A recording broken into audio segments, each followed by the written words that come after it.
Okay, welcome everyone. My name is John Carle, and I'm the program chair for the Materials Writers SIG. And today we'll be interviewing Todd Leonard, okay, who is a professor at the University of Teacher Education in Fukuoka. And he'll be talking about his 30 years of publishing experience, EFL, in Japan. So let's give a big round of applause for Todd. Thank you. Okay. And this should probably just be a very casual conversation, trying to personalize the whole process of writing textbooks. And probably a lot of teachers, everyone's got a textbook inside of them that they are thinking of publishing or want to write or should be written. And Todd has done that over 30 times? Yeah, well, 25 times, I guess. 25 times, but you've also written other books, yeah. Other books as well. Okay, so let's just start with a quick overview of your books. Could you tell us about the types of books that you published? Well, originally I started out in ESL or EFL in Japan, and it's interesting because I didn't really start out to be an author. It just sort of happened. A professor contacted me. He was a professor at the larger university in my town called Hirosaki Daigaku. And he said that a publisher had contacted him for a reference of someone who might be able to write a culture book. And he said, would you be interested? And I said, sure, I think I could do that. So that's how I got my first foot in the door, and that was with Kinkyusha, which is a long-established Japanese publisher. And then from there... Oh, I'm sorry. When was that? 1991, maybe? 1991. Yeah. So I came in 1989 originally, and then after a couple of years, that's when I got started. And actually, JALT conference was a really helpful place to meet people to be able to extend that. And Paul Irons, I don't know if anyone remembers Paul Irons, but he was working for Macmillan at the time, and he was at their table, and I was walking by and perusing what books they had, and he said, when are you going to write a book for us? I said, well, what do you need? And he said, well, we really need a conversation book. So that's when I did the Talk American Style, and it was later revised into a 2-book series, and it was recently picked up by Halico, and it's still in publication. And I would have to say that's probably my bestseller. I've had 4 veritable bestsellers, but that's probably the largest one and the longest running, because we all know ESL books in Japan have a very short shelf life, and especially now. In the old days, it was much different because publishers would choose maybe 3 or 4 titles a year that they would publish. And today I open up catalogs, there's like 20 or 25 titles for that year that's being published. So it's changed. I think desktop publishing has changed the whole industry a lot, because when I started out, it was on a manual typewriter. And of course, the typesetter at Macmillan was Japanese. He didn't speak English, so sometimes P's would be Q's and D's would be B's and M's would be N's. So you had to go with a ruler and check line by line to make sure that everything was, typeset properly. Of course, nowadays, if you send a USB, if there's a mistake, it's likely your own mistake, but you don't have to be as careful when you're proofing. Well, you still have to be careful, of course, but the idea is that when someone else is putting it into the system, then there's more chance for mistakes. Yeah, especially if they're trying to transcribe it from their English to your English. Precisely, yeah. There are definitely going to be errors in that. So it's a much longer process, too, because you'd have 1, 2, 3, or 4 galleys that you'd have to check and then make the corrections. And then sometimes the editor would say, maybe we could change this to this. So it was a lot longer process to do it. Nowadays, it's a much more quick turnaround. Okay, so you talked about your book Talk. Initially, when was that first published?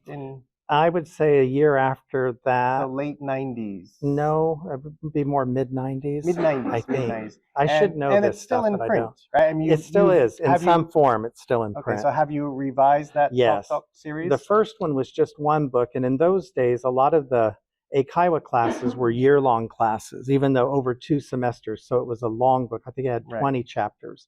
And then we divided it into 2, updated the text and made it more modern, and had new models do the recording. And then Okay. with Halico, we did the same thing again. Okay. And I know Macmillan left Japan a few years ago, and Yes. Halico took over some of their publications, and that was one of them, obviously. Well, I'm not really sure about that. I know that he approached me at one of these conferences and said, "Would you be interested in doing the talk?" Because it's still used a lot. So you revised it a bit, Revised it a and bit, and then republished it under the republished new it. publishing house. I see. And so did you have to change it a lot over that span of years? From the first to the second revision, yes, it had to be changed a lot because there was a lot of changes in technology and just things like that you had to put voicemail, that type of thing.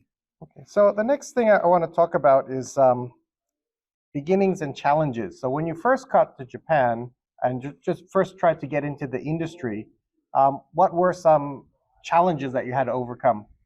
Well, the reason I even started writing textbooks was because I could never find a textbook I liked. I mean, it was either too hard or too easy or too unnatural. Unnatural was the main thing, that it just didn't seem like anything that we would say in our normal daily life. Very scripted? Very scripted, and yes. Very like second language, sort of? Yeah. Okay. So that was a challenge, trying to find a textbook. And so I had made my own materials, and that's when Paul came to me and said, would you write a book for us? And I said, well, yeah, what do you need? And he said, a conversation. I said, well, I'm actually using material now that I'm piloting in my classes. So I was able to make a proposal. And I remember the first meeting I had with the managing director, I took in the proposal, and I was explaining to him, I was doing my little dog and pony show. This is going to revolutionize the English industry in Japan, and people are going to love it. And I was going through this whole thing, and finally he said, it'll never work. I said, why do you say that? And he said, Japanese teachers don't like surprises. So were you talking to a Japanese He was a executive? Japanese, he managing director, Mr. Asano, and he said, Japanese teachers, and he was right. I mean, I have to say, I followed his advice. He said, but if you change this, this, and this, then I think it would work. So I followed his advice. I changed those things, and he was right. I mean, and that's one thing I've learned over the entire 30 years is I listen to the editors and I listen to the salespeople, because they know the industry, they know the market, and I don't. And if an editor makes a suggestion, then I always take it, because they want to sell books. Salespeople want to sell books, so that's not the problem. But if the text is too difficult or the activities are too convoluted, then they're not going to use it. And I will say, in Japan, Japanese teachers who use your books are loyal to a fault. They'll use your book They will for a use decade. your book for decades, yes.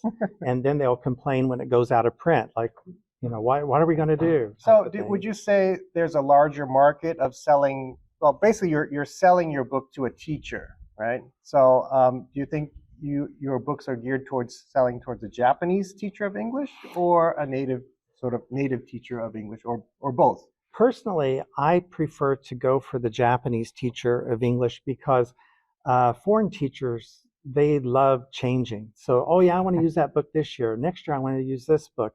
So they're happy to change every year. So I kind of gear my writers for the Japanese market. Okay, so it's not very complicated. Yeah. Pair work activities or something like that, where they can sort of predict. There's not a lot of prep time with my books. So, and that's and even foreign teachers like that too. So, I mean, I don't want to say foreign teachers don't use my book, because you used my book at one time. So, I think that in general, for the long-term client, the Japanese teachers tend to be a lot more loyal. Once they get used to a book and they like it, they will use it till the cows come home. And foreigners, we like change. I'm bored with that. I want to try something new.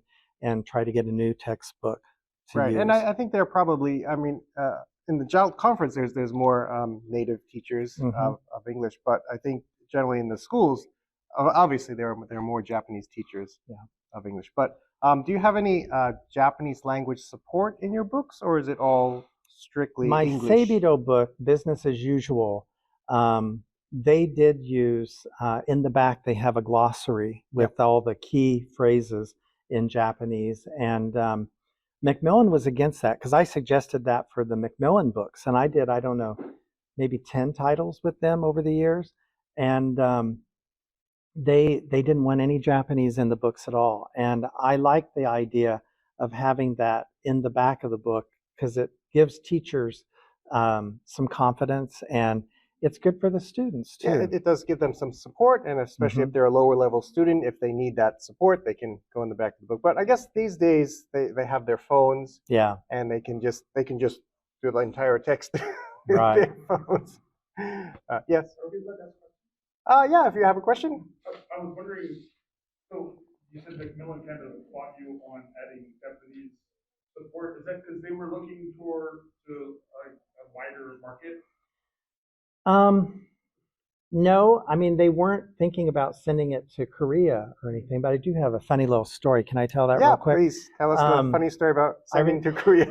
I remember having a meeting with Asano, and when I got there, he took my book and threw it on the table. He said, "Look at that." So I opened it and I looked at it and the cover, and I looked at the author's page. I flipped through it and I said, "What am I looking for?" He said, "That's a pirated book from Korea." So it looked exactly like... exactly. I mean, they had done everything to the T. And of course, I tried to look like, oh, this is outrageous. You know, we can't stand for this. Secretly, I was flattered. I thought, wow, they really went to a lot of trouble to do that. And they must really like it.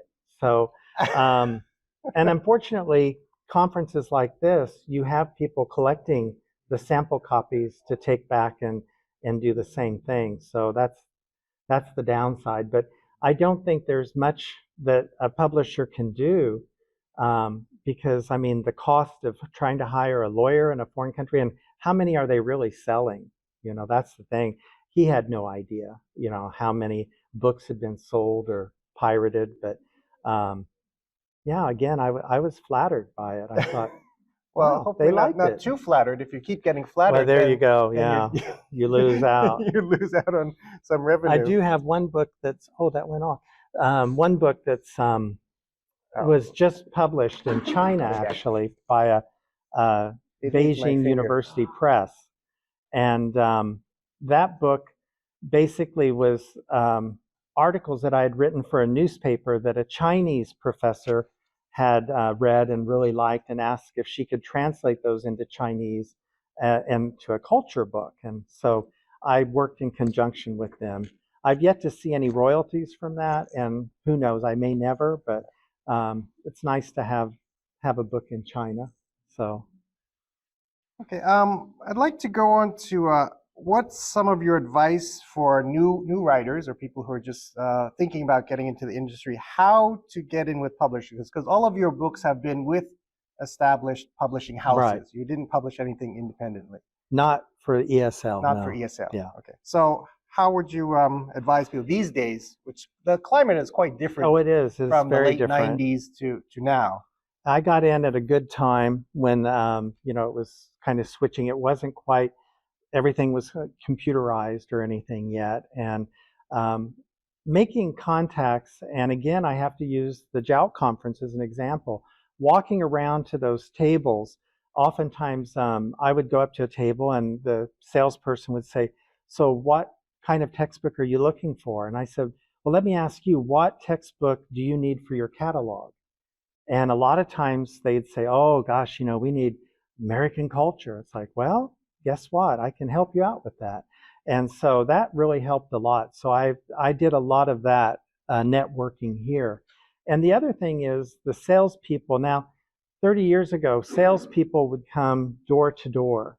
And honestly, I don't think publishing companies are sending their salespeople out to the universities as much as they used to, at least to the hinterlands. Maybe they do to Tokyo and Osaka. But when I lived in Aomori, I was teaching at Hirosaki Gakuin University, and these poor guys and women would come in February, and I could hear them knocking on doors, and the professors at my university were so rude. They would crack the door about this much, and they'd, say no thank you and shut the door. And I would say, come on in, warm up, here they've got street shoes on, and we've got 3 feet of snow outside. And I would invite them in and have coffee, and then when they'd ask, well, what kind of books do you need, and that's when I would ask them for their meishi and develop a little bit of a. That's how I got several books published, because then I had a name and a face to send my proposal to. So I just didn't send it cold, because in Japan, publishers just throw it in the trash. I think they really don't respond, like not even a ding letter to say, oh, we got your manuscript, we're reviewing it now, we'll be in touch. Nothing. You never hear from them. So having a person and say, it was very nice to meet you, and I hope that your trip went well, blah, blah, blah. And here's an idea I have for a book. Please talk to your editor and then let me know what you think. And that's how I was able to get several. Okay, through the salespeople. Through the salespeople, yes, the salespeople, because they're the point of contact, and they know what the company needs more than anybody, because they're going around to all the schools and they're asking, well, what kind of books do you need? And teachers were like, gosh, we really need a very false beginner, low level conversation book. Everything on the market's too hard, or whatever. Or we have a nursing school, but there's no nursing English books, something like that. So you are able to get a lot of information, and they know exactly what the company needs and what holes in the catalog they have and what you could possibly fill into that hole. So that's very beneficial. So definitely when you're walking around and meeting people, get their cards, make contact, make sure they remember who you are. And then if you have an idea for a book, then send it to them. And hopefully that person will say, well, I met this person and we chatted, and maybe this would be something. And again, they may say, if you do this, this, and this, like Asano did with me, then it would be publishable. And of course you're going to say, okay, I'll do that. Some people advise to write workbooks that complement a textbook, or write the teacher's manuals. Do you think that would be helpful? Or I do. Is it just... especially the teacher's manual, especially if it's given to them for free, which in Japan, I think that's kind of standard. Teaching manual is, the big publishers like Cambridge and Oxford, they might charge for a teacher's manual. But in general, I think that the teacher manuals are free. And another thing that teachers really like is if you give extra material in the teacher's book for testing. So like for a midterm test or a final test that they could use. That's always beneficial too for an author to do something like that. It gives the teacher a little bit more of a incentive to look at your book more closely and to take it more seriously if you have those types of things. And of course, publishers don't like photocopyable materials, because that gets passed around and then you lose complete. It happens anyway. What am I saying? We've all done it. Let's be honest. So I think that having a book that's completely photocopyable, though, doesn't really bring in revenue for the publishing company, because they'd have to sell so many of those. So a student's textbook. So my textbooks tend to be workbooks, and the students have to do the work in the book in class. So they write in the book. They write in the book. Yeah.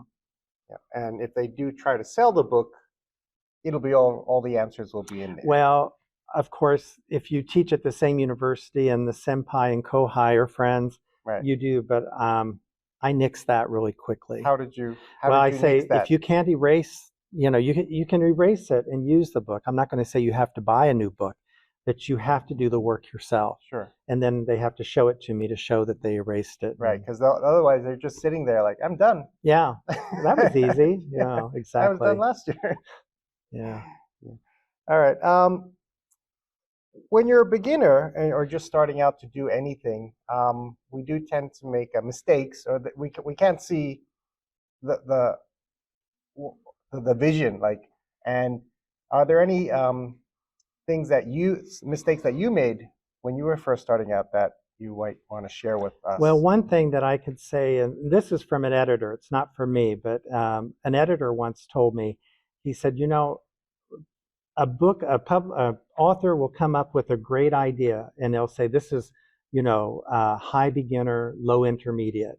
And the first 2 lessons are great, and then slowly it just gets harder and harder. By the lesson 12 or 13, it's like super advanced.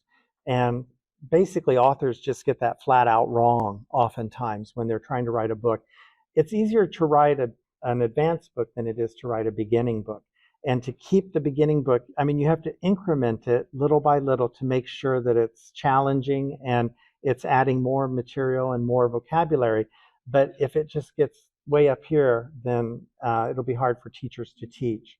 So keep that in mind. Yeah, so is it easy for you, as sometimes when you're writing something, you kind of have tunnel vision. Mm-hmm. So how do you realize that you're making it more too difficult for the students, and how do you reduce that level? Part of it is intuition, and I know that's a kind of a cop-out answer, but if you've done it as long as I have, you kind of know. But luckily for all the new authors out there, you have Sefer, and you know, the A1, A2, B1, B2. I mean, you have actual things that you can match it to and know what level you're teaching and everything. Right. There's a lot of online applications. Sure. You can put in text, Sure. and it'll tell you what Exactly what level it is. Yeah. Do you use those, or I have. Is your intuition accurate? Like, you say this is going to be a Well, Sefer A2, and it pops up A2. It's like, yes, I know what I'm talking about. I wouldn't say 100%, but it's gotten to the point where it does pretty well. And that's what your editor's there for too. Your editor will bring you back down. If you send something, they'll say, well, you know, where did this subjunctive tense come from? We're still back here in the past. Why are you throwing that in there suddenly? So yeah, they'll let you know. So now you're working with Halico mostly? Not mostly. I just did the 2 books with them. I see. Okay. So you work with different editors. I do. And how is that working relationship? Do you have some editors are better than others, or? Oh, definitely, yes. You probably have a very, well, you have to work intimately with them You do, especially once it's accepted and you start sending chapter after chapter, and they're sending you back their feedback, and you're making changes and then sending it back. I would say the editor I had at Macmillan was fantastic. He was British. He had a real eye for detail, and he knew the market. He knew what the Japanese market needed, and that's what we were going for, and he did such a nice job. Okay. So did you have to adjust and change the content? Sometimes, yeah. And he would make, you know, comments and say, well, I'm not sure that this is as relevant. And the one thing that a friend of mine back home, who I used as a native speaker check when I did one of my first books, when I first asked him, he was a journalist, and he said, don't love your copy too much. And I said, what do you mean? He said, I don't want to argue about every comma and every vocabulary word. And that was the best advice anybody ever gave me, because editors say, we love working with Todd because, you know, he's very open. Now, if they're suggesting something ridiculous that's wrong, of course, I'm not going to accept it. But in general, they're very well prepared and thought out about what their comments are. So I listened to them always, and I was always very happy with the outcome. And glad that you did listen to them. Yeah. Oh, yeah, absolutely. Yeah. Okay. So, and having a professional editor is a lot different than having your friend who's going to proofread your text. Well, you should definitely, before you send in a proposal, I would say get fresh eyes. Ask a colleague or a friend, someone in the business, to look it over, because there'll be things that they might catch that you missed, and that's always a good idea. My person for that now is Ken Brown. He's my colleague, and we're always bouncing things off each other at work, because it's just easy to miss something. When you see it so often, even something glaringly wrong looks right because you've just done it. So it's always good before you send in the proposal to have someone else look it over and check it. But then, of course, having that professional editor with their keen eyesight of picking out actual things that could be problematic in the future is, immeasurably good to have. I'm kind of interested in your working method since you've written so many textbooks. Do you get up like 4 o'clock in the morning, have a cup of coffee, I do, but and type for not 2 to hours, write. or how do you produce so many? You've got 25, 30 Yeah. books. Well, now that I'm older, I have an enlarged prostate, so that gets me up pretty early every morning. But other than that, I did devote a certain amount of time to writing, but not per day. I would go in spurts. I'd have these wonderful, things that would just pop into my head, and I try to get it written down. And for years, I did everything longhand, and then Really? I put it in the computer. Now I don't. I put everything directly in the computer. But I was. But when you're fleshing out your ideas, how do you flesh out like the initial concepts? I outline things, by pencil, hand. paper, whiteboard. Yeah. Oh yeah. Yeah. Especially on pen and paper, and then I kind of go through and kind of look at it and see how it's going to mesh out and with other chapters, because like I said, it has to kind of have a gradual, increase of difficulty or challenge, because you're going for the middle student. You can't go for the more advanced or the lowest level students in a class. And we've all had those classes where you think, gosh, the levels are just all over the place. How am I ever going to do? So you kind of go for the middle, have the advanced students model the material as you're teaching it, and then the lower students hopefully will be motivated to try their best to try to understand and make an effort to do it. So how long does it take you to write a book? Could you give me a time frame, or does it depend on the book? Or it does depend upon the book. I can do it pretty quickly though. Yeah. Like how quick can you write a textbook? Well, one for Macmillan, they called me and said, we need a American culture book. And I was in the States, and he said, if we have it by this date, we'll be able to get it out by April. And that's the fire I needed.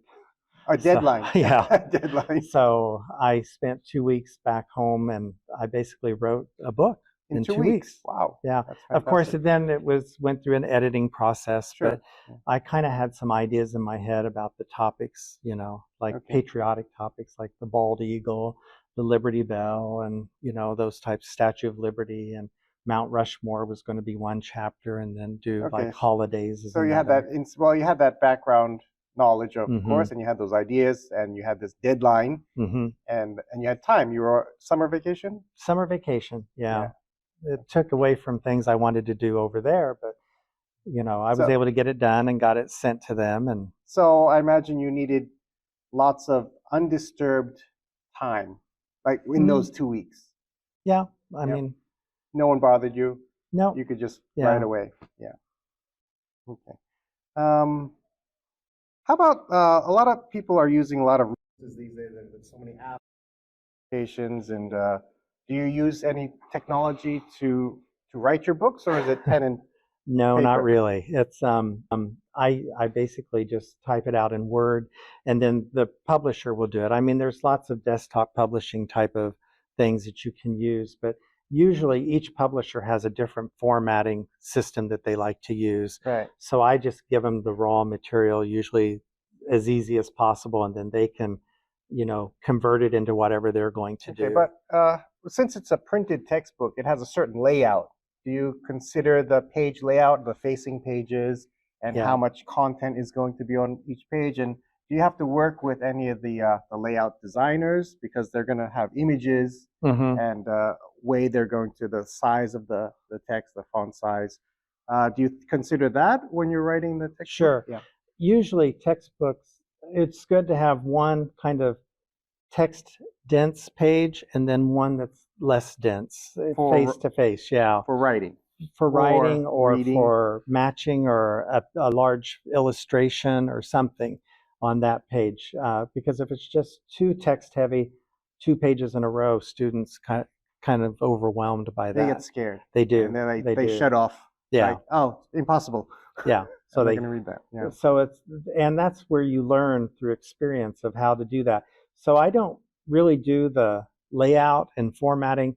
They do that. They have their design people, and they will get your feedback and say, well, what do you think of this? Does this look good? And you say, well, can we switch that to make it a little bit more appealing to the eye? You're working with the You are designers and the working, layout. yeah, because- usually through the editor, though. I don't directly. He works with the designer because a lot of time it's outside the company. Right. Companies used to always have an in-house person, but I Right. think that's more freelance work now that they give outside. Yeah, because sometimes if you're changing the layout of a page, you might want to change the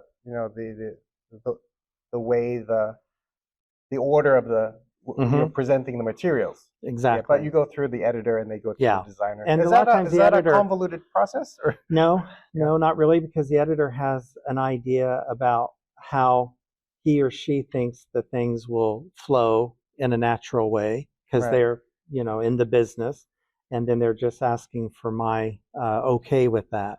So, and like I said, I usually listen because they tend to know what they're talking about. Right. So if you're adamant about something all the time, they probably wouldn't call you back for the next book.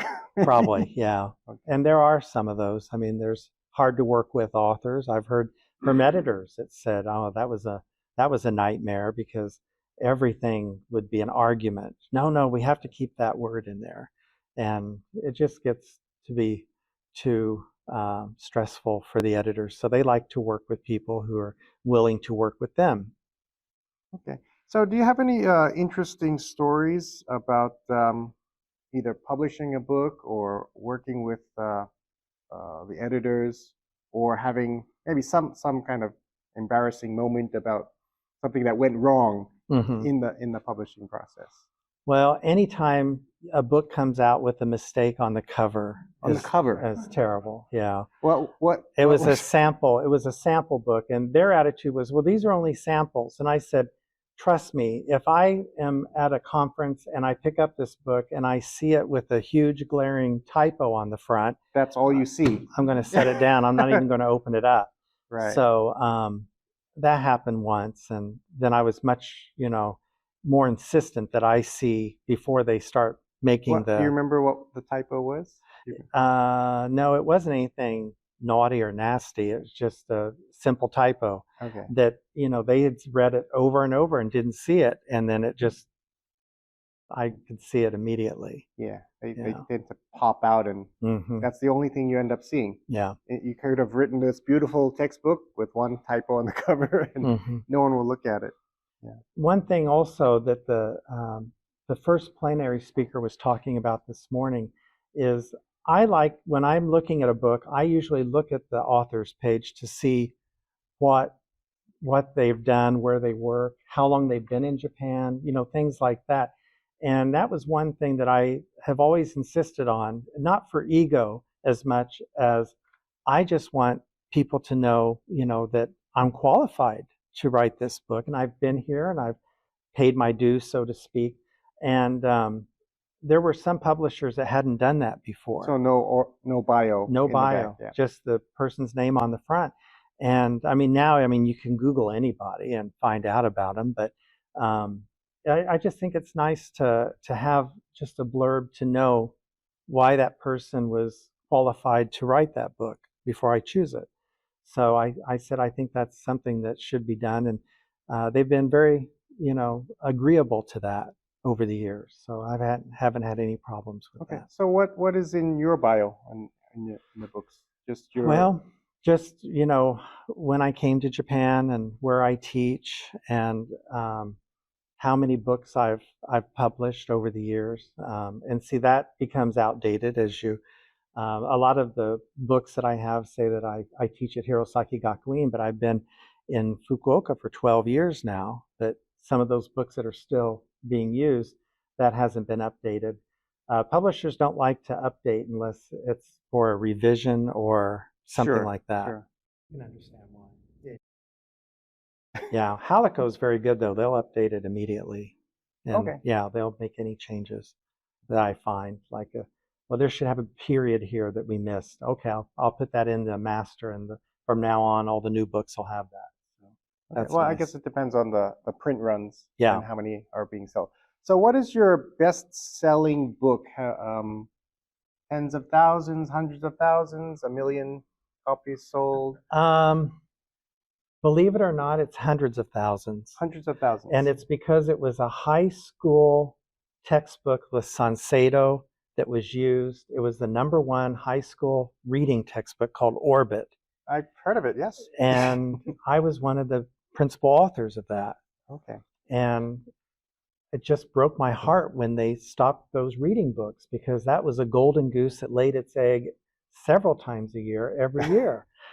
And boy, I sure missed getting those royalty checks, because those were just kind of like a gift from God, just ended up in your bank account. Well, So, it was a gift from somebody. mhm. How did you get that contract, or how? Well, how did again, that it was turn meeting out? people, and one of the professors that I had become really friendly with at the Hirosaki University was on this team, and he said, "We'd like to have a native speaker. Would you be interested?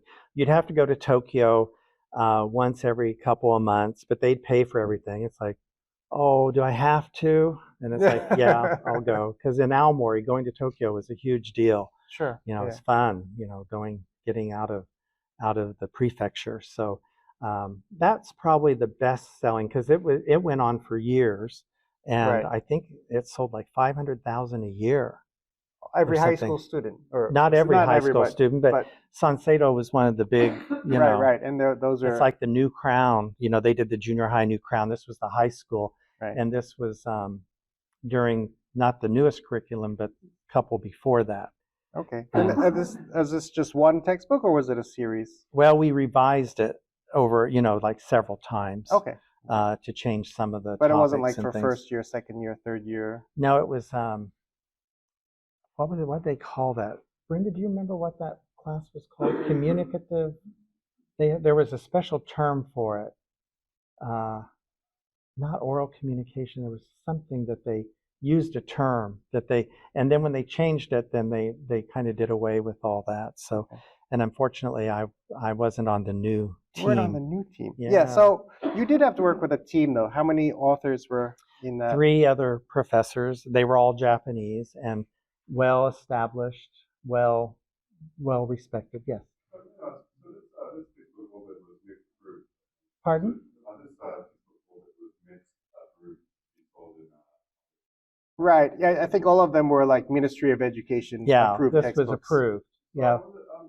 In the process of getting a textbook approved, did you have much to do with that? No, that was all the editor. He and I mean, I also was the English editor for New Crown, which basically meant I was a proofreader when I was still an ALT. And that I remember going to task with them. There was a story about Alice in Wonderland talking to Humpty Dumpty.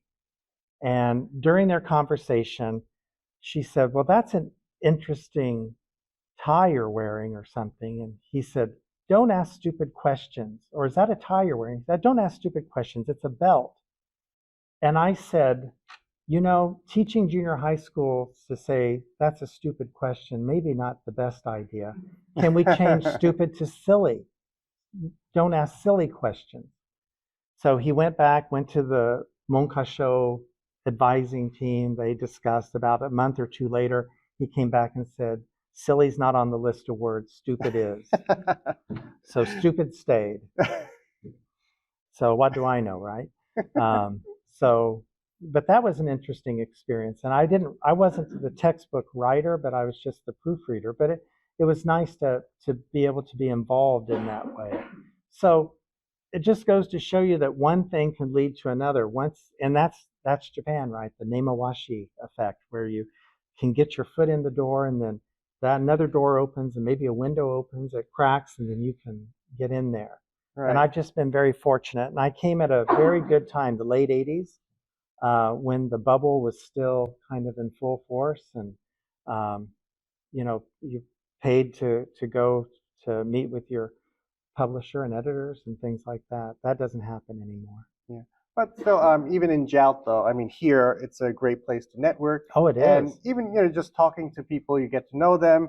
And then maybe a few months later or a year Yep. later, they say, oh, I remember this person was interested in that topic. And I published many books through my connections here at JALT.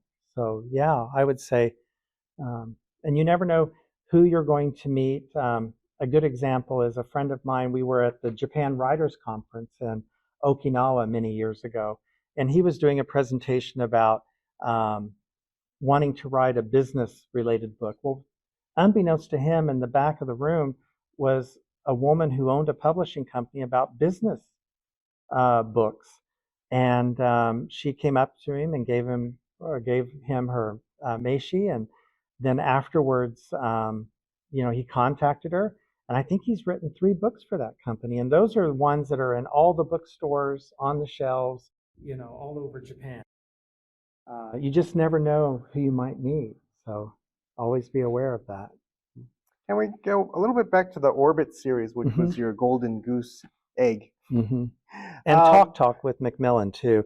And I have to say, business as usual with Seibido. So Okay, so you've had several. those books have been that the sell- best-selling Yeah. books. And Talk is still selling with the new Halico. Halico. Mhm. But when you worked with Orbit, there was a team of people. Did they? And you were kind of a junior member, or equal? Oh yeah, I Okay, was. okay. So and did they I knew ask? that. Did they ask you to write certain types of dialogues or certain situations? It was all readings, and what they liked was to find like human interest types things, like someone who like ran for 1,000 miles, and Okay. to do something, some charity. Right. And so we would all submit different ideas for articles, and then we would have a meeting and go over it. And then the editor would kind of give his idea, like, because they would probably have a group of high school teachers that they would say, well, what do you think about this topic? That, Okay. would come into the publisher, and they'd look at them, and, the teachers would say, well, if a person is physically challenged, that might make them feel bad. So we had all these things to worry about, to think when we're writing one of these books, that how is it going to appeal?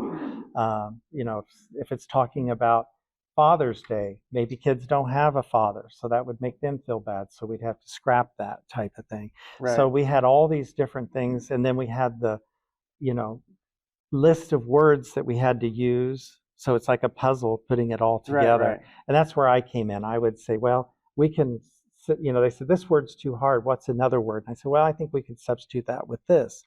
And then that's how we Okay, and that's did what it. you did on your trips to Tokyo, is Mhm. sit down in a group. Oh yeah, we and- sat yeah. in a group and hashed it out and talked about it and go through it. And how long did that process take to finish the Orbit Oh series? gosh. They do it like years in advance when they start. So Okay. it's so incremental and slow that it's hard to keep track of how long it took for one book to get done. Right. Quite different than writing For your book. own, yeah. Right. Mhm. Okay. Absolutely. Okay, I'd like to talk a little bit about royalties. You started publishing in the early 90s or Mhm. late 80s. Early 90s. And the landscape has changed. And I know it depends on if you're a co-author Mhm. or do you think royalties have changed a lot over the Oh yeah. the 3 Oh yeah. decades? I that think you've they been- have. I've been very lucky. I've always gotten 10% royalty for all my books. And I know that some authors have said that they're coming down like to 6% or something like that. So I think publishers are trying to squeeze out some of that from the authors. And if you have a translator, for instance, 2 of my books, believe it or not, Taishukan, I did one called Team Teaching Together. And I think it was in the early 90s. And you would think that there would be hundreds of books on team teaching, right? That's still the only book out there. And people are still using that darn thing. And I mean, I even talked about AETs. I mean, that's how old it is. Now we say ALTs. And I remember in the other book, it was like a book about like an advice column, like a Dear Abby thing that's in English and Japanese to give ALTs and JTEs ideas about how to work in the human relationship aspect. And one of the topics in that book, which is now outdated, is, you know, what do you do about the teachers who smoke in the teacher's room? You know, and thankfully, I don't think that happens anymore, right? You have to go to the smoking room Right. or go outside or Right. But see, in those days, teachers smoked, and the students would come in and clean the ashtrays off the teachers' desks, and I mean, it was very different time. So certainly that needs to be updated. I'd take that one out if I could ever do a revise. But again, that was a Taishukan book, and both of those books actually had their genesis as monthly magazine columns in the English Language Teacher, which is a Taishukan okay. So publication. did you write those? Yeah, they Okay. invited me to, you know, they said, we need a native speaker, an ALT, who was an ALT, who could. It seems like you've been always invited to do these things. I've been very lucky. I've been very lucky in that sense. Right. I mean, I had to hustle. you- I had to hustle too. Right, you knew people and they knew Yeah, you and they yeah. invited you. Well, and that's, you know, junior high school teachers at one time really knew who I was because I did that monthly magazine article, and almost all the junior high school teachers and high school teachers read that. So all those articles I kind of combined and made into the team teaching together. And then the advice column, I did the same thing. That was also a monthly. I called it the signature series. I had my signature written real big at the top. Yeah, And, so they knew your name. Yeah. Yeah. I'm a good self-promoter. Yeah. Yeah. So You have to be. have you ever written like gotten a flat fee? Like nowadays some publishers just offer a flat fee for a textbook. And unfortunately, that's more and more common overseas. I think in Japan, if anyone has any other experience, please you mean correct with the me here. Japanese, the local publishers? The local publishers tend to still do royalties. But basically, big companies want you to write the book and they'll pay you. But when you figure out how much per hour, it's like a few yen per hour. That if it takes you all these hours to write it, and then if they publish it and then it becomes a bestseller, then you get nothing. So you basically are signing away your rights, and I just don't like that at all. I think that's. So you've never done a deal? I did one deal with a magazine called The Rotarian. I wrote an article for them that I think had like a kill fee. They paid me like $400, but that was a freelancer thing, and it would just only a be magazine yeah, article? and it'd be a magazine article Okay. that's published once. So no, I haven't done a flat fee type of thing.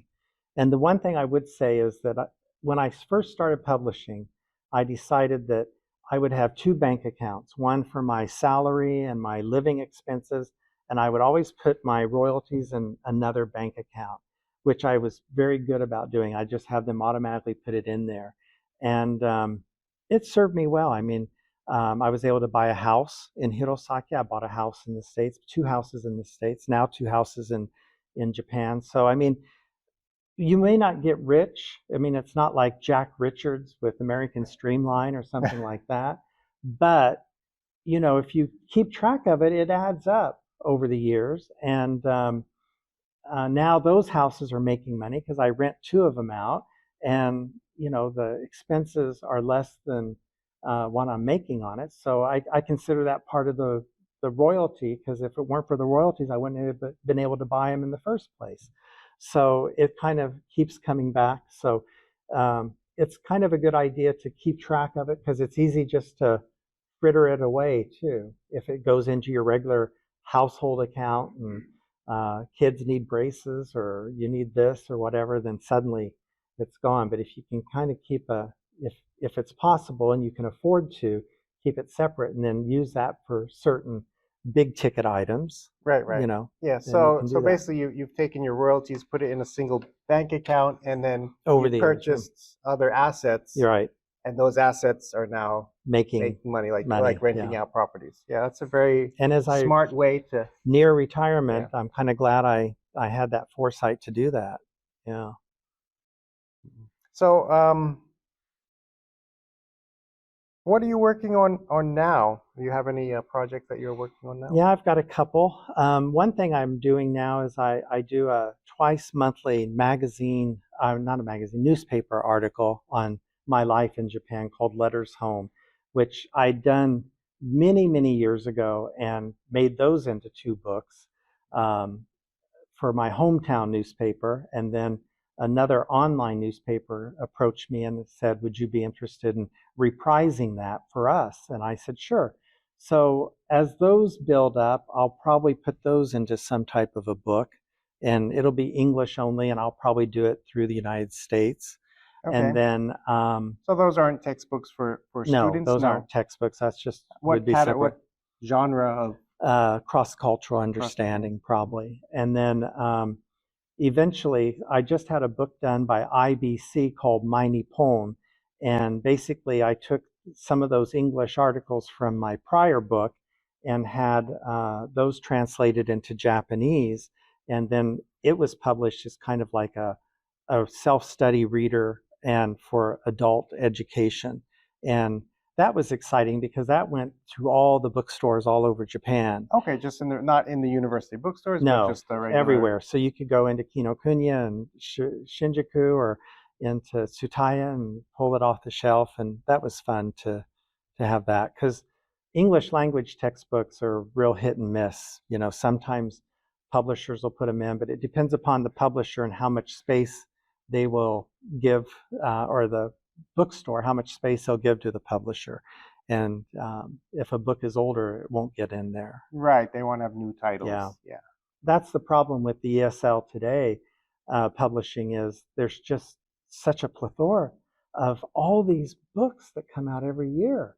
And I just don't see how the industry can support it. I mean, and they don't. I mean, that's the problem. So you'll have, you know, 1 year a book may sell, and I hate to say this, but I think if a book sells 2,000 in 1 year, that's considered a bestseller today. Really? Yeah, when I first started out, kind of the benchmark was 10,000 books. If you sold 10,000 your first year, that was considered a bestseller. And I think today, I think publishers would be giddy if you sold 2,000. Just because there's so many, there's just too much choice, and there's the population's gone down. There's not as many students buying the books. That's right. Yeah. That's a problem.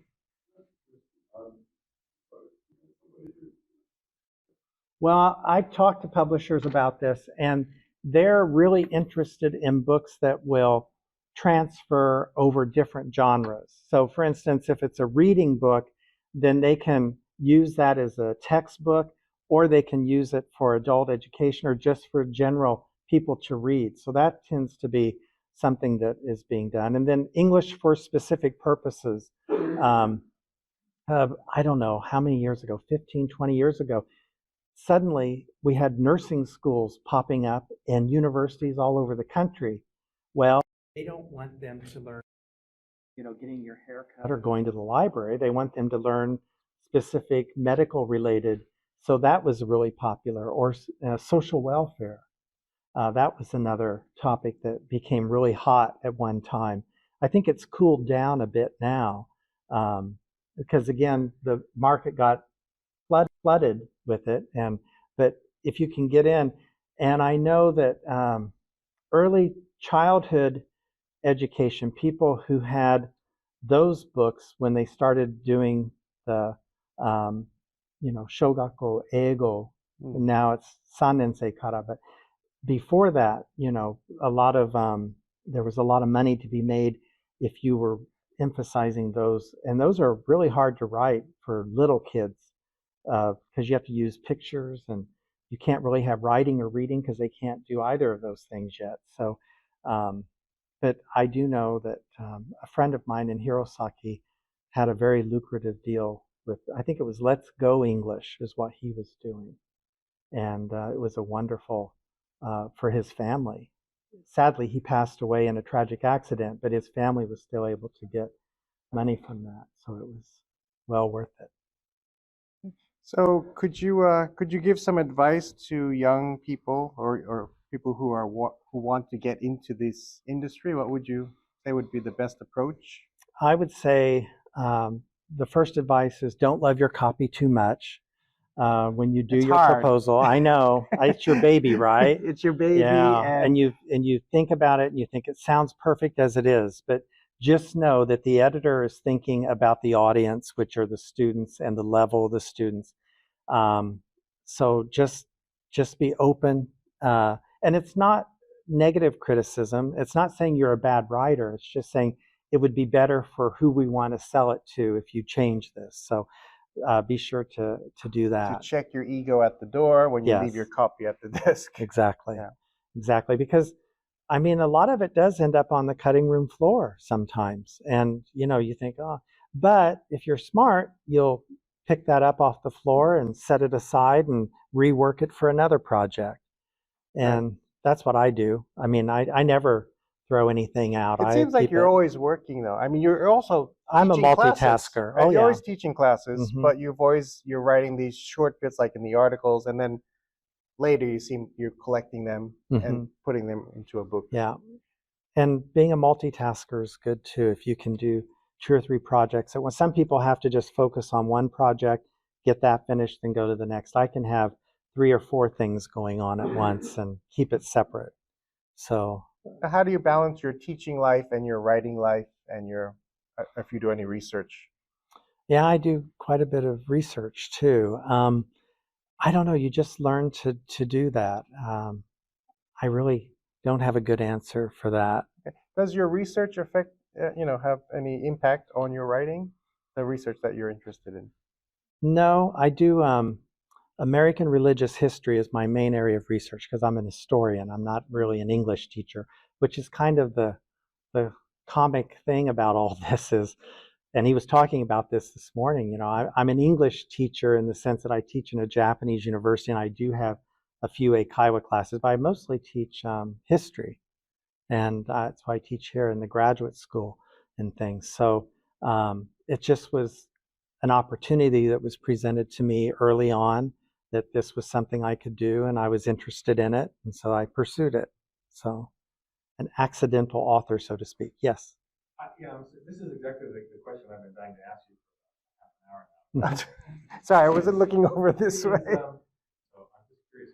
Well, one thing I've done all the KIO in the universities. I always publish in those because even though no one ever sees it and it's really meaningless outside your little circle in your university, they put so much emphasis on it, and that I found that.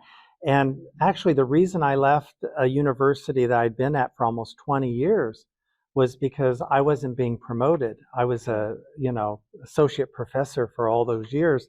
And when I asked, why can't I be promoted? They said, well, so-and-so sensei is older than you, and he hasn't been promoted yet. So it would look bad if you're younger and you got promoted. Senpai problem. Yeah. And I'm like, well, F that. So I left. And at the new university, they're much more fair about all that type of stuff. So I felt valued, and they recognized that. But certainly, if you're at a university and they have a KIO, publish in that. Yep. And whatever area that you're interested in doing. And it's so easy to do a small study within your own, university with your students of some sort, and then. Yeah, and you're exactly right. They do turn their nose up to textbooks. If it weren't for textbooks, textbooks have a science behind them. There's a whole area of study behind it, but there's a snobbery here about that, and it's really. And the same thing with, I think, with even newspaper articles and things. There's a woman I know in Kitakyushu, and she publishes in Japanese in newspapers all the time, and constantly giving presentations all over the area. And she's been on TV and everything. But I just have a feeling that the university probably doesn't really view those as being academic enough. But it seems like you've had a good experience. You've been able to manage the balance. Yeah, I do, because I really do like the research part of it, of academia. And like I said, my area of interest is American religious history, especially spiritualism, which is a real niche, no one else in the world. So when I go to a conference, I'm like the only spiritualist researcher there. And it's worked out. I've been interviewed by the BBC for a series they did. I was in a documentary, historical documentary. A Hollywood team came and interviewed me, and so in that sense, I've got two hats. I've got that history, and then I've got the other, and the other has been more lucrative, of course. But for my position at the university and things, certainly all my publishing within the history part has made me valuable to them because they view that as being important. Any other questions? Yes. In my case, it was very easy. Like I said, sometimes they would notice. Well, actually, today a publisher came up to me and said, "Would you be interested in writing this textbook for us?" And I never had met him, but he had something in there, and I said, "Did you take this from Talk Talk?" He said, "Yeah." He said, "I liked your Talk Talk," and so he took a line directly out of Talk Talk in his proposal to me to encourage me to write this book for them. And I wrote a book for them like 30 years ago. So I do have one copy with them, but it's been out of print for 20 years probably. But he was familiar with that, and he liked the style, so that's what attracted him. So that's why he called me beforehand and set up a meeting that we had today. And I said, well, let me see what I can come up with. We'll see. Can't promise anything, but I feel hopeful about it. No, because they're all friends. You'll notice that they go out drinking later tonight together.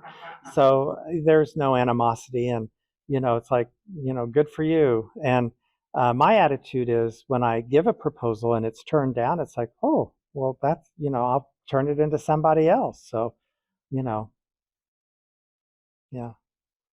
If there are any questions, please feel free. We can call the new book Chat. Yeah, change it up a little bit. Yeah. Not Talk. Have you ever done that? Like taken like elements of one book and put it in another book? Oh, absolutely. Yeah. Absolutely. Yeah, everybody recycles. It's just, if something works, go with it. Yeah. And that's the thing. If you have a text that is really popular, like among Japanese teachers, and you kind of have an idea, okay, so they like this aspect and this aspect, so you want to kind of continue on and go with that and change it up. I mean, of course, you don't want to do the exact same thing.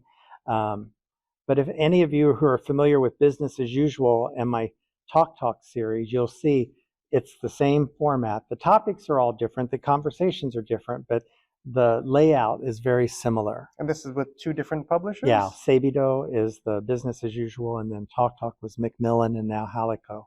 Okay, but the layout was exactly pretty much the same. Very similar, very similar. There was just a little tweaking. Okay, and you asked to have, when you were writing the text, you asked for a certain type of layout. Yeah, well, I said yeah. I like to start off with the conversation. I'd like to have the vocabulary list. I'd like to have the short answer and matching, and then I'd like to have the mini dialogues, and then the last was a little reading about the culture of business. And they were, and it worked for the one book, and it worked for the other book. It did as well. Those both are bestsellers. So, do you ever get feedback from teachers about your textbooks? And occasionally, it's nice. It's nice. I really appreciate that. I think publishers get more feedback, and a lot of times they will share it with you. Not always, but sometimes. But with the internet, teachers can reach out to you directly. They know that you're at a certain university. They can find your email very easily, and sometimes they will do that. And I always appreciate that, actually. Yeah, so sometimes that negative and positive feedback. And do you ever make any changes? Well, yeah. If there's ever a revision or reprinting of the book, then I will certainly add whatever comments they made, because you want to make it the best book. And sometimes they're in the field, they're using it in their classroom, and they might have had a different experience than what I had using it in the classroom. So I like to take their advice under consideration. Yeah. So So do you use all of your books in your classes, or have you used all of them, or most at of some them? point or other, I've used all my books in my class at some point. I'm one of those professors that have my students buy my book. Yeah. Yeah. And We all had them in our university and- days. So how do your students feel about that? Are they excited, or like, oh, he's usually forcing you? excited because Yeah. especially I do a part-time gig, and I'll say, well, I'm not going to introduce myself, but if you'll turn to the back, you'll see, a picture. I did update the picture finally. So the one I had thin, and now I look more like I do now. But they're always like, wow, gosh, like we're actually getting taught by the person who wrote the book. So I tends to be, Positive. Positive. Positive. Yeah. Nice. And do you always test out your materials before Oh, yeah. publication? Like how long is that process? At least a semester or two. I like to get an idea of how it works, and time-wise too, because that's the tricky part, is the 90-minute, because most classes here are 90 minutes. So teachers don't like too much, and that's why I think sometimes the Cambridge and Oxford books are not really appropriate for Japanese classes, because if it takes them 3 lessons to get through one unit or one chapter, then teachers get a little panicky towards the end of the year. The students are like, well, this book was 5,000 yen and we only got through half of it. So, if you have a book that's 12 units, the first class is basically introduction of the teacher, class rules, then maybe have a midterm, and then a final, that's 15 weeks. So it works out nicely. So 12 is a good unit, and some publishers like 15, and that gives a little bit of a overflow feeling to that. But anything more than that, Japanese teachers feel a little bit guilty, and I like the Japanese publishers because they keep the prices reasonable. Right. Around Usually 2,000. 2,000 to 3,000, Yeah. and I think that's for a textbook in 2022 is reasonable. Of course, when I was in college, I had to buy textbooks that were $100 and some, but you just did it. Right. It's a different market. It is in the States, and in Japan, I think it's a bit more reasonable. Yeah. Yeah. It is. And of course, if you have a book that has lots of color pictures and flash and glossy, that raises the price quite a bit as well. So publishers that are in-house in Japan, the smaller, like Seibido and Kinkyusha and these types, Kinseido, those types, they will try to have a format and a type of book where the color copy for the cover, but inside a lot of times it'll be black and white illustrations. Sometimes there's color pictures, but that adds cost. And if the paper's thicker because of that, then that raises the price of the book. So they're very conscious of that, because I think teachers are conscious about it. I think teachers will look at the price of a book and say, well, that's a little bit pricey. I don't think that's, I'm not going to make my students get that. So you want to keep that in mind too. Well, do you have any say in the price of the book, or the content, No, not the color, whether it's color or black and white?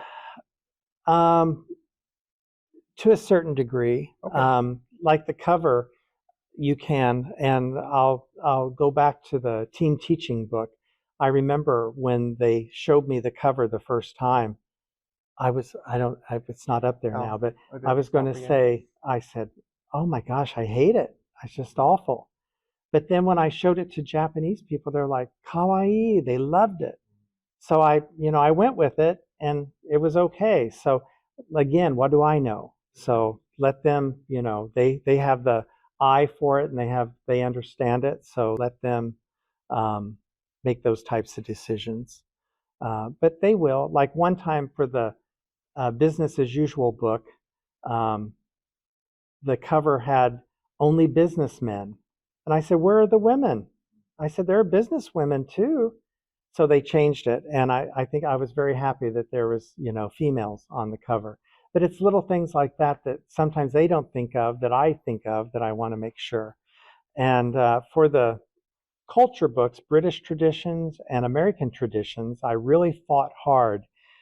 There was in these books, there was a monologue, and it was a Japanese student talking about the topic, whatever it was. And I said, I want it to be an actual Japanese speaker.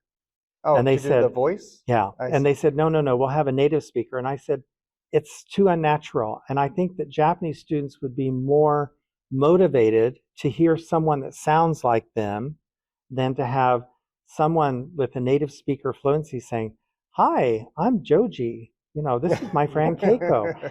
It just sounds unnatural. So they went with it, and it's been successful. I mean, it worked. So now the dialogue are like either two British people or two American people having a conversation about the topic. But the monologue, they were all Japanese speakers, and I was very happy that I was. And that was one thing that I kind of had to put my foot down on, though. Okay, well, because it's a bit unusual. Usually they want to have that perfect Yeah. pronunciation. So when they got those voice actors to do that, did you have any say in the final take? Because some Yeah. Japanese speakers of English have a kind of very heavy Yeah. katakana style. I have no idea how pronunciation. many takes they had to do, but I'm sure that they did it over and over until they got what they thought would be good. Now, Seibido, they actually paid for me to go to the tape recording. Okay. And that was nice, because then you could say, okay, well, that you need to put more emphasis, or that needs to come up at the end more. Okay. And then I had some say in that. And that's because also one of the problems that publishers have is when the models come in, they're like reading it and they go, this is so unnatural. Change this, change this, change this. If the author's there, then they can say, well, what do you think? And then they can, Right. make a decision right there, rather than have leave and come back. And sometimes when you're writing a dialogue, It looks good on it paper, yeah, but it and then doesn't when you sound. say it, it sounds awkward, or Yeah. it sounds stilted, or it sounds like it's In written. that one book, I had a guy, one of the characters said, my name's Wayne Wang. And the guy, Did you write that? I did. And the guy he kept tripping up like Wayne Wang, but we kept it, and he was able to get a good take of it. But you're right, though. When it's on paper, it looks a lot different than it does. Okay, and you didn't change Wayne Wang? Nope, we kept it. Wayne Wang is in there. So he was one of the business people that they were talking Ah, I to. see, I So, yeah. Yeah, there's a lot of Wayne Wangs. Are there? Very common name. I think I had Rajiv too in one of them. I tried to mix it up to make it more when you had- multi-ethnic. When you had a Chinese speaker, did they have like a Chinese speaker read the Well, English, or no, you had the because Japanese speaker Wayne read the Wang could very well be a Native American speaker too. Just because Wang is the last name doesn't mean that they're from not China. necessarily. Not Yeah. necessarily. So, Yeah. especially with the first name Wayne. Well, true, but a lot of Chinese students they'll pick up a That's true. Western name just out of habit. Yeah. In a perfect world, though, yeah, I think the books like New Crown, when you have Mugabe from Africa, from Kenya, if it's actually a person from Kenya doing the voice, would be much more authentic and better. Right. And maybe someday we will have that. I mean, I know the Daigaku Nyushi Center exam has incorporated British accents recently. So who's to say that in the future that the other accents might not be like the Hong Kong or Singaporean or Sure. something like that? I'm hoping. Yeah. Well, some textbooks now are having. Yeah. that little And I thing, think yeah. as soon as that becomes more normal, then it'll trickle up. Rather than trickle down, it has to trickle up in Japan. Yeah, it takes a while. It does. Yeah. Yeah. Well, we've got a few more minutes. If people have any questions, we can open it up to the audience. Well, for some of my books, I have supplied photography, like the cross-cultural books about my experience in Japan. So that's no problem because I own the rights to those. Those are My own pictures. your own pictures. Yeah. But for most of the books, I think that publishers have a deal with some type of stock photography company that they can get all the pictures for their different books that they do. I could say, okay, for this one, let's have a woman sitting next to a man at a cafe, for instance, and then they will choose a photo that fits that. But not always. I've always been quite, and some of them are like hand illustrated illustrations in a book too, and those tend to be students tend to like those. It's got that comic kawaii factor to it. So not always photographs, but sometimes illustrations. I don't think that's common with Japanese publishers. I don't think so, because I don't ever remember that. And another thing I remember, when I did the talk, it was cassette tape, of course, before CDs, cassette tapes. And when they were saying, well, we'll sell the cassette tapes separately. And I said, well, I should get royalties for that. And they said, oh, well, no one's ever asked for those before. So I did. And my editor, who actually published a lot of books with them, he said, thank you, because I started asking for royalties for those too, for his books, the recordings. Because, the voices, they're just paid a flat fee to do the voices. But the material that they're saying is from your own intellectual. So, yeah. I'm glad I did that. I didn't make a lot off. They don't sell a lot of those, but it's should be part of the author's. Yeah, well, these days original. Now they don't have cassettes or even CDs, right? No, so it's all online. Yeah. So they've lost some of their revenue stream because of the technology. Yeah. And I think that's taking a bite out of. It is. Their coffers. Yeah. It is. Yeah. It is. And the Business as Usual book still has a CD in it. Really? Yeah.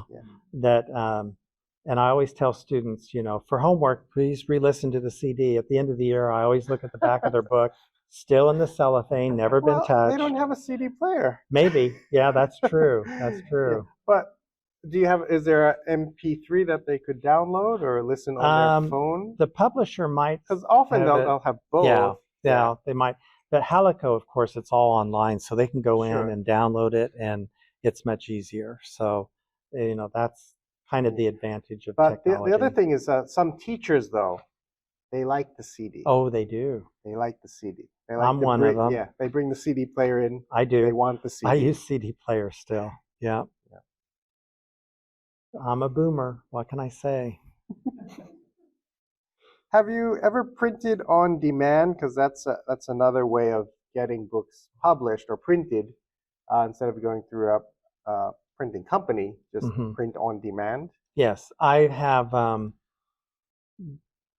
3 books print on demand through iUniverse, which was one of the early print on demand companies, and I did mine at a time when it was still really reasonable to do that.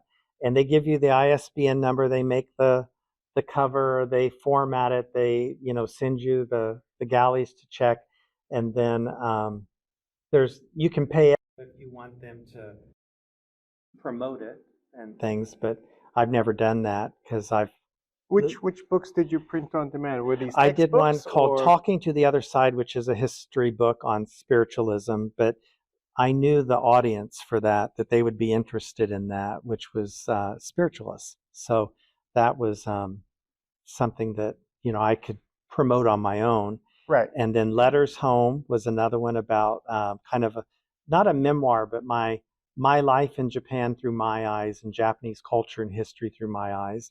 And then an Indiana Hoosier in Lord Tsugaru's court. Okay, that's a mouthful. It is. It's a long title, but it's kind of a take on the Mark Twain, Connecticut Yankee, and King Arthur's court. And I kind of felt like that living in Aomori, kind of been in a time machine and just dropped off there. Okay. And I did a healing book, which was like a self-divination book through print on demand as well. And again, I did a lot of workshops in America for healing type of things. And so people were very interested, and they would, the bookstores, wherever I did it, would get those books in. So I never really did a a promotional thing through the publisher. Okay, so these would be on sale at like conferences or workshops? Or? These are just basically on Amazon.com and Books A Million. Is there still Books A Million? I don't know. Is that still a company? Anyway, they used to do all those, you know, internet things, so it was found on those. Okay, so these print-on-demand books are all on Amazon, Yeah, and people would buy it, and then they'd print a single copy. yeah, somewhere. There's a place in the UK and there's a place in the States. So they have places maybe like Hong Kong. So if a person on Amazon.co.jp wanted it, it'd probably go through Hong Kong and sent there directly or something. And you don't have to do anything? Nope. No. Nope. Okay, very easy. And people who really hustle and really promote their book are successful, and they can sell quite a few. It's just that I don't have time to spend on doing that a lot. Right. Well, thank you all for coming today. I really appreciate your attention, and I hope you learned something. And is my email available anywhere? Because let me see. I'm happy to answer any questions later if you think of something or want some advice or whatever. Don't hesitate to contact me. I'm very happy to assist you if I can. So, Todd, when is your next book coming? Oh, gosh. Well, with this publisher today, 2024, it looks like, There you maybe. And I'm thinking about combining some articles that I've been doing in the newspapers and making it into a book. So that might be 2023. I'm Quite slowing busy. down. I'm slowing down, though. I mean, It doesn't sound very slow to me. Well, I am, though. I mean, as I'm aging, I don't see the need to. There's plenty of younger people writing books and things, so it's not so necessary. But I do enjoy it, and it's been very nice for me, very lucrative. Well, so. you've made a career out of it, and you've made a life, basically. Sort of, yeah. Yeah, amazing. Yeah. Anyway, let's give a big round of applause for Todd. Thanks so much. Thank you. Pleasure meeting you. I really appreciate the Material Writers SIG inviting me here today. Oh, well, that was Adam's doing.